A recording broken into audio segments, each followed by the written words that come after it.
Bukit Surawiti terletak di Desa Surawiti, Kecamatan Pancang, Kabupaten Gresik, Jawa Timur. Bukit Surawiti sendiri dijadikan objek wisata maupun berziarah bagi para masyarakat. Bukit Surawiti dikenal sebagai tempat petilasan Sunan Kalijaga.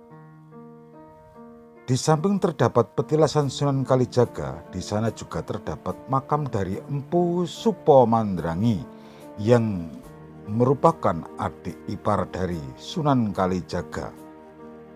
Selain itu juga terdapat makam keramat, yaitu makam dari Raden Bagus Mataram.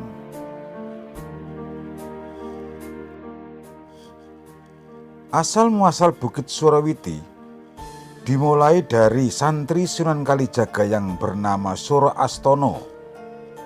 Beliau melaksanakan perintah dari Sunan Kalijaga untuk hidup di atas bukit tersebut, sehingga dikenal dengan istilah Suro Kang Miwiti. Bukit Surawiti tidak pernah lepas dari hal mistis yang ada di dalamnya.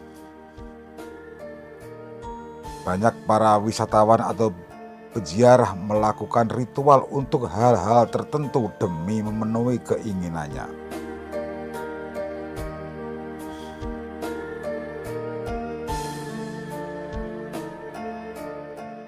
Di samping makam keramat, yaitu makam atau petilasan dari Sunan Kalijaga dan makam dari Empu Supo Mandrangi, juga makam dari Raden Bagus Mataram.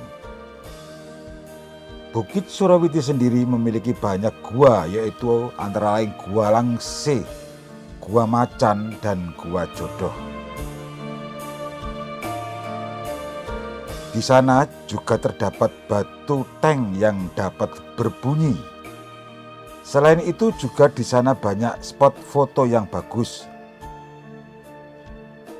Gua Langse sendiri merupakan tempat pertapaan Sunan Kalijaga dan sangat dipercaya oleh masyarakat setempat sebagai rumah dari Berandal Lokojoyo, yang mana merupakan nama lain dari Sunan Kalijaga di saat waktu masih muda.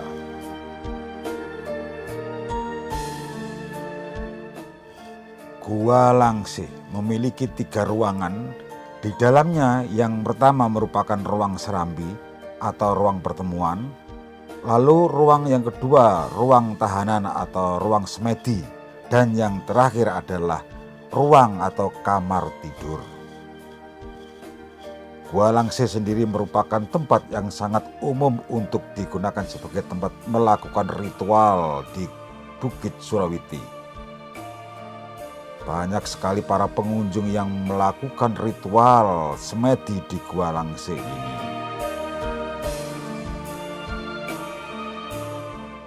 Banyak sekali masyarakat yang mengira bahwa makam dari Sunan Kalijaga ada di Kadilangu. Namun ada pula yang berpendapat makam Sunan Kalijaga ada di Kecamatan Senori, Kabupaten Tuban. Namun yang perlu Anda ketahui bahwa makam Sunan Kalijaga juga ada di atas Bukit Surawiti, yaitu yang berada di kawasan Gresik, Jawa Timur.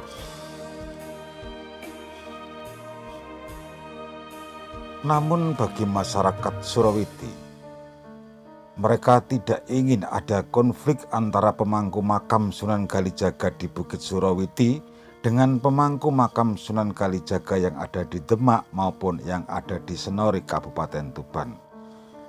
Karena itu mereka rela jika ada yang beranggapan bahwa makam Sunan Kalijaga yang berada di Desa Surawiti ini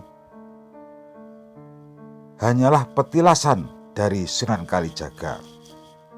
Jadi hubungan sini dengan pengelola makam Sunan Kalijaga di Bukit Surawiti dan pihak pengelola makam Sunan Kalijaga yang berada di Demak sangat baik-baik saja.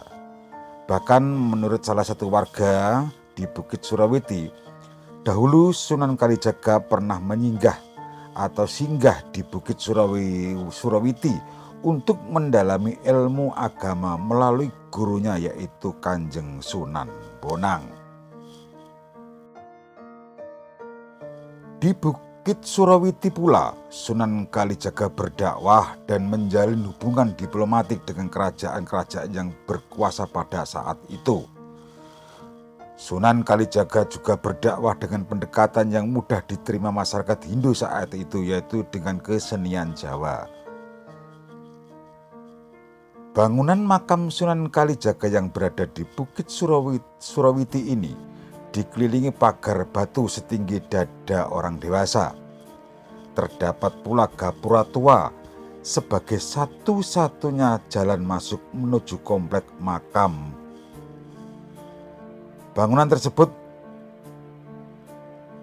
terbuat dari kayu dan beratap seng.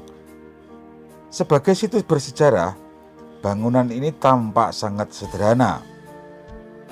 Makam Sunan Kalijaga terdapat di sisi kiri bangunan dengan gapura putih dan pintu berwarna hijau. Sayangnya, pada waktu saya ke sana tidak bisa masuk ke dalam makam.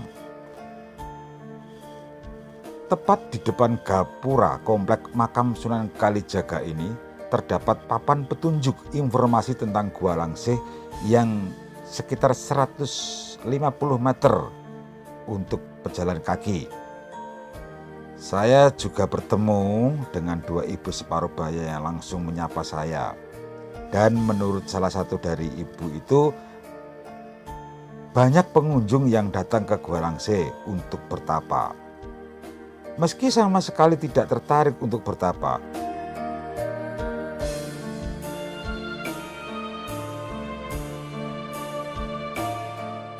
Tapi apa yang terjadi, teman-teman? Begitu setelah saya sampai di depan pintu Gua Langsih, saya hanya bisa mengintip karena saya takut. Ternyata Gua Langsih adalah gua yang sangat gelap dan banyak bebatuan besar di tepi tebing itu. Niat saya untuk masuk gua tiba-tiba batal setelah saya tahu bahwa saat itu adalah satu-satunya pengunjung gua hanya saya. Apalagi gua sangat gelap dan sempit. Bukan hanya itu, teman-teman, untuk masuk ke perut gua pengunjung harus turun melewati tangga kayu dan kedalamannya sekitar ada 7 meter. Bebatuan seperti menghimpit tangga tersebut. Saya pun tak yakin tubuh saya masuk ke dalam Gua Langsih tersebut. Akhirnya saya membatalkan dan untuk segera kembali ke tempat semula.